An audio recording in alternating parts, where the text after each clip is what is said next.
భాజపా విజయానికి హిందూ ఓటర్లు మాత్రమే కారణం కాదు, ఎన్నికల విశ్లేషకుడు ప్రదీప్ గుప్తా వెల్లడి.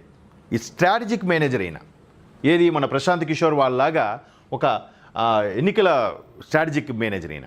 సో ఈయన ఏమన్నాడంటే, భాజపా విజయానికి కేవలం హిందువులే కాదు, ముస్లింలు అన్ని మతాల వారు కూడా వేశారు.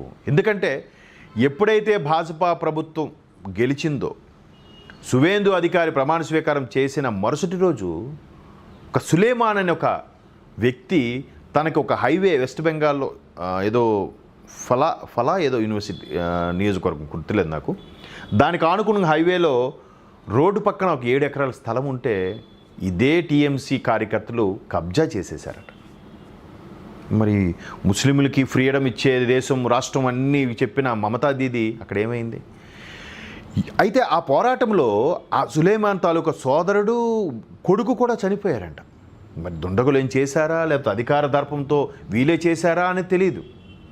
ఎట్టకేలకు సువేందు అధికారి వచ్చిన తర్వాత భాజపా కార్యకర్తలు వెళ్ళి ఆ కబ్జా నుంచి విడిపించి ఈయనకి ఎప్పుడైతే ఇచ్చారో, ఆ సులేమాన్ ఆ నేల మీద పడి బోరున ఏడ్చాడంట, తమ్ముడిని కొడుకుని తలుచుకుంటూ.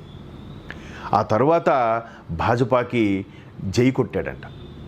మరి ఇక్కడ ఇది ఎట్లా? అది ఇక్కడ చెప్తున్నాడు. విజయానికి హిందూ ఓటర్లు మాత్రమే కారణం కాదు. ఒక్కసారి చూడండి, 15 ఏళ్ళుగా దుష్పరిపాలన నుంచి సాగించి ప్రజల్లో భయాందోళన సృష్టించడం వల్లనే ఎన్నికల్లో చిత్తుగా ఓడిందని యాక్సిస్ మై ఇండియా సంస్థ అధినేత, ప్రముఖ ఎన్నికల విశ్లేషకుడు ప్రదీప్ గుప్తా అభిప్రాయపడ్డారు. తృణమూల్ అక్రమ పాలన నేపథ్యంలో ప్రధాని మోదీ ప్రజాకర్షణ శక్తి, అమిత్ షా ఆర్ఎస్ఎస్ల సంస్థాగత సామర్థ్యాలు బెంగాల్లో భారతీయ జనతా పార్టీని అధికారం తీసుకొచ్చాయి. ఇక్కడ ఇది ఏదైతే ఆర్ఎస్ఎస్ అలాగే ప్రధాని యొక్క ఆకర్షణ మోదీ అలాగే అమిత్ షా లాంటి పవర్ఫుల్ నాయకులు కారణమని చెప్తున్నారు. దీనికే రాహుల్ గాంధీ గారు కౌంటర్ ఇచ్చి ఆర్ఎస్ఎస్ వల్లే దేశం అధోగతి పాలవుతుంది అని ఇక్కడ విమర్శిస్తున్నాడు. ఏదైతే ఈ ప్రదీప్ గుప్తా చెప్పారో వెంటనే అరే ఆర్ఎస్ఎస్ ఇంత క్రేజ్ వచ్చేస్తుంది దీనికి. ఆర్ఎస్ఎస్లో అన్ని మతాల వారు ఉన్నారు. చాలామందికి తెలియని వ్యవహారం ఏంటంటే, కేవలం సనాతన ధర్మానికి పాటుపడే వ్యక్తులే కాదు, ఆర్ఎస్ఎస్లో మిగతా మతాల వారు కూడా ఉన్నారు. వాళ్ళకి దేశం ముఖ్యం, మతం కాదు, రాష్ట్రం కాదు, భాష కాదు, జాతి కాదు, దేశమే ముఖ్యం.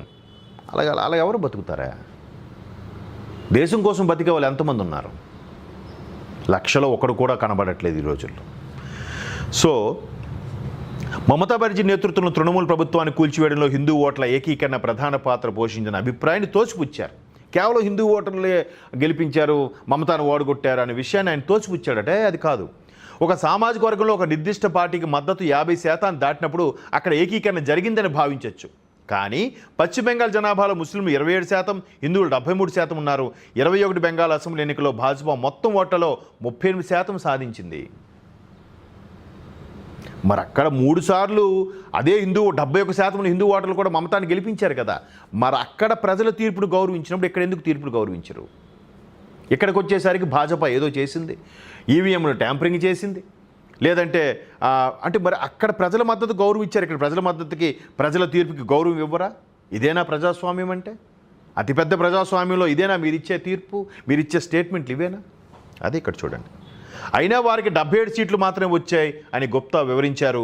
బెంగాల్ ఏప్రిల్ 23న మొదటి విడత ఓటింగ్ ముగిసిన తర్వాత తమ సర్వే బృందంతో మాట్లాడడానికి ఓటర్లు నిరాకరించారని, ఇది వారు తృణమూలకు దూరంగా జరిగి భాజపాకు ఓటు వేశారనడానికి స్పష్టమైన సంకేతమని గుప్తా చెప్పారు. ఎగ్జాక్ట్లీగా ఇక్కడ ఆంధ్రప్రదేశ్లో కూడా అదే జరిగింది. ఏదైతే వైకాపా మీద విమర్శించడానికి కూడా, నోరు మెదపడానికి కూడా ఇష్టపడని ఓటర్లు గంపగుత్తగా కూటమి ప్రభుత్వాన్ని గెలిపించారు. 175కి 164 గెలుచుకోవడం ఏంటండి? ఇది ఇంక వీళ్ళే కనీసం 77 సీట్లైనా వచ్చాయి. సింగిల్ డిజిట్కి పరిమితం అయిపోవాల్సింది అసలు. చూసారా, ఇక్కడ ఏదైతే ఓటర్లు మాట్లాడి నిరాకరించాడు అన్నారో అక్కడ ఖచ్చితంగా దెబ్బ పడుతుందని అర్థం. ఎందుకు? ఆంధ్రప్రదేశ్లో కూడా వైకాపా ప్రభుత్వంలో ఏ అధికారి ఎవడు ఏం మాట్లాడినా కేసు ఆడి మీద వ్యతిరేకంగా మాట్లాడితే వెంటనే భయంతో మాట్లాడిపోయేసరికి, లేదు డబ్బులు తీసుకున్నారు కదా, అన్న ఓటుకు నోటు కింద ప్రతి నెల ఇచ్చేశాడు కదా, మనకే ఓటు వేస్తారనుకున్నారు. ఆంధ్రప్రదేశ్లో కూడా దెబ్బ బేభత్సం సౌండ్ ఉదరాత. ఇక్కడ కూడా అదే సౌండ్ వినిపించింది. భాజపాకు ఓటు వేశారనడానికి స్పష్టమైన సంకేతమని గుప్తా ముందే చెప్పారు. తమ సర్వే బృందాన్ని భయప్రాంతం గురి చేయడానికి, కొన్ని సందర్భాల్లో అరెస్ట్ చేయడానికి కూడా తృణమూల్ తన ప్రభుత్వ యంత్రాంగాన్ని దుర్వినియోగం చేసిందని గుర్తు చేశారు. చూసారా, ఇలాంటి వాటికి చెక్ పెట్టాలి.